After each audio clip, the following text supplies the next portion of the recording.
sumunar cahya suci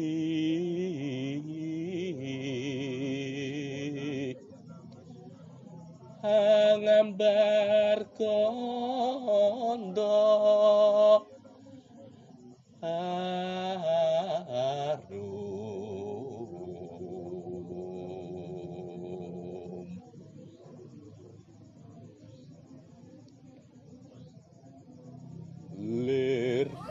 Om Swastiastu, umat sedharma di seluruh Nusantara, salam rahayu. Hari ini kita kedatangan tamu istimewa di Medang Kemulan. Ada dari PSN Jawa Timur atau organisasi perkumpulan para pemangku Pinandita yang ada di Jawa Timur akan matur piuning ke Pusat Nusantara Kawitan Jagat Medang Kemulan. Dalam kegiatan beliaunya matur piuning untuk mendikse akan menjadi Sulingge ya. Astungkara di Jawa Timur, karena begitu perkembangannya umat Hindu semakin berkembang banyak, Astungkara beliau akan melayani umat Hindu yang ada di Jawa Timur khususnya, karena permohonan untuk upacara di Jawa Timur khususnya masih keterbatasan. Astungkara dengan adanya pendiksa atau akan menjadi calon Sulingge di Jawa Timur khususnya Surabaya, Sidoarjo akan terpenuhi lah untuk pelayanan umat sedharma yang ada di Jawa Timur khususnya. Bahkan mungkin nanti beliau tergantung, karena PSN Persatuan Pinandita Sanggra Nusantara ini linknya sampai ke seluruh Indonesia. Jadi tergantung umat, tergantung permohonan umat untuk pelayanan beliaunya. Astungkara semakin banyak orang yang kita sucikan, semakin melihat perkembangannya, semakin banyak umat Hindu yang dilayani. Itulah salah satu wujud bangkitnya Hindu yang ada di Jawa Timur khususnya. Terima kasih yang telah mengikuti vlog saya. Semua sami kepanggih rahayu. Om Santi Santi Santi. Om Rahayu Rahayu Rahayu Sagung Dumadi. Wedaya katen treman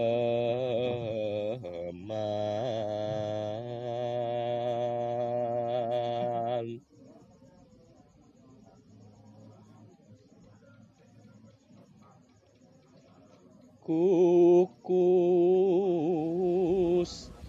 sing aku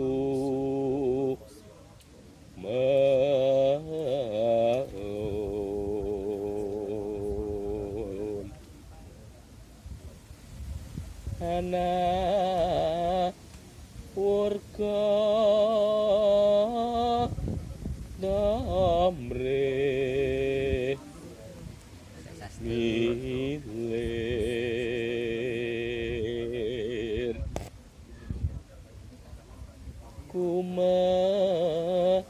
nyarca yang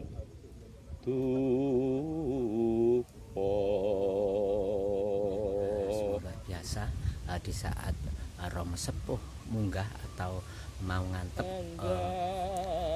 matur piuning dua Sulingge ini, hujan mau deras, angin kencang. Nah, ini masih kita rasakan angin, tapi Astungkara sudah redup. Semoga alam memberi restu pada kedua calon Sulingge, kedua pasang calon Sulingge ini. Restu pada yang kuat, karena apa? Semakin banyak umat yang akan minta dilayani.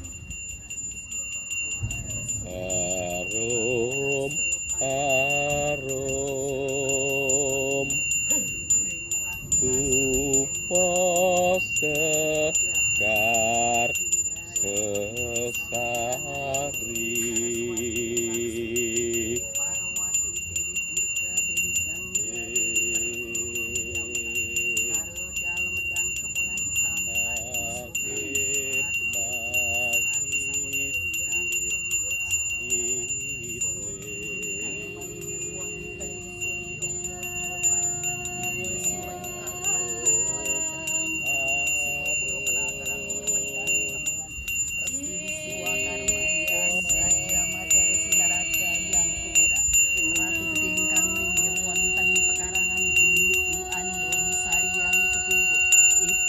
suci yang hayam Prabu Brawijaya, Prabu Brawangsah, Prabu Erlangga, Prabu Siliwangi, yang Jayabaya, yang Empusendra ugi para dewa dewi leluhur ingkang dumunung wonten ing gedung Merakuti.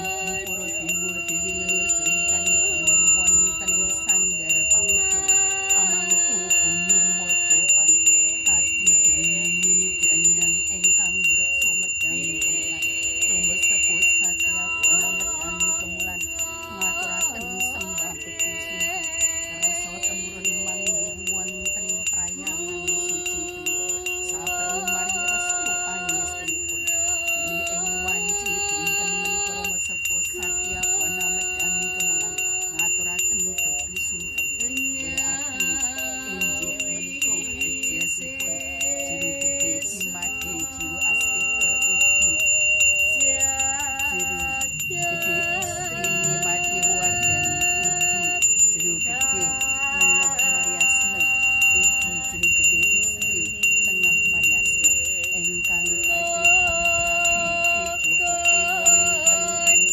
suci menika saperlu mari restu pangestunipun paduka anggenipun juru gede kekalih pasangan menika badhe pamindah dados bawati wonten ing dilap-lap Denpasar tanggal 8 April taun kalih ewu 26 sedaya sageta kalampahan kanthi wilujeng slamet rahayu boten wonten rubeda menapa sedaya sageta kalampahan kanthi rahayu slamet ugi amanggihi kamulyan dadosaken bawati ingkang migunani dhumateng piyambak yang sepah keluarga agama masyarakat bangsa lan negara ugi buwana menawi wonten kekiraan kelepatan anggenipun ngaturaken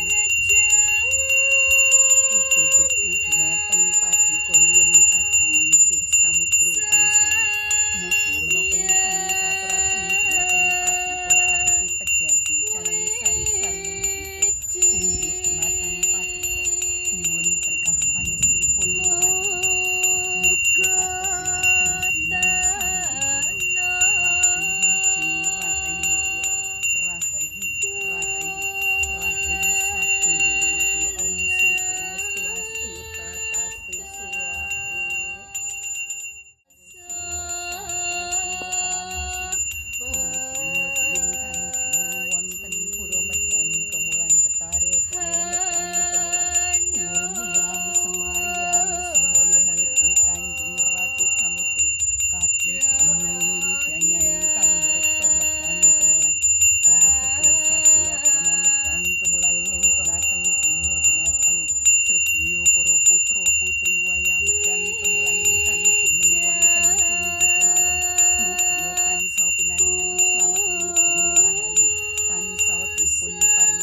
sangya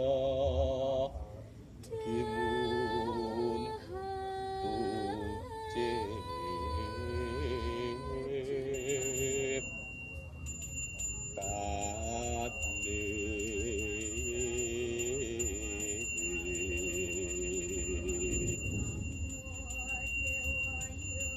anganut lak siteng wahyu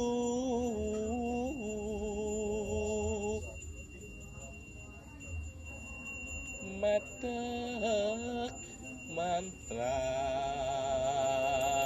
Yat nyanggat usma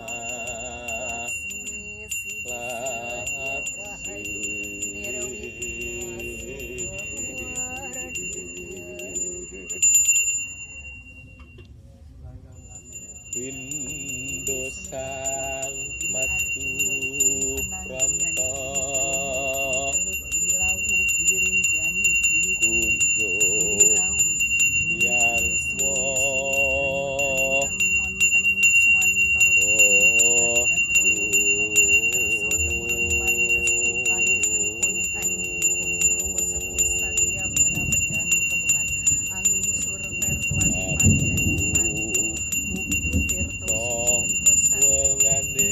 tias ing sasmita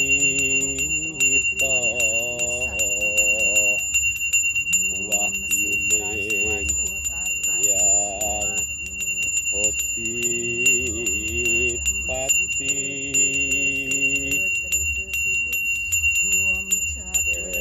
kaya katem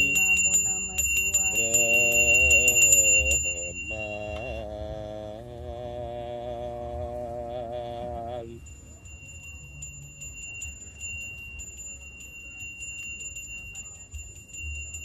kukus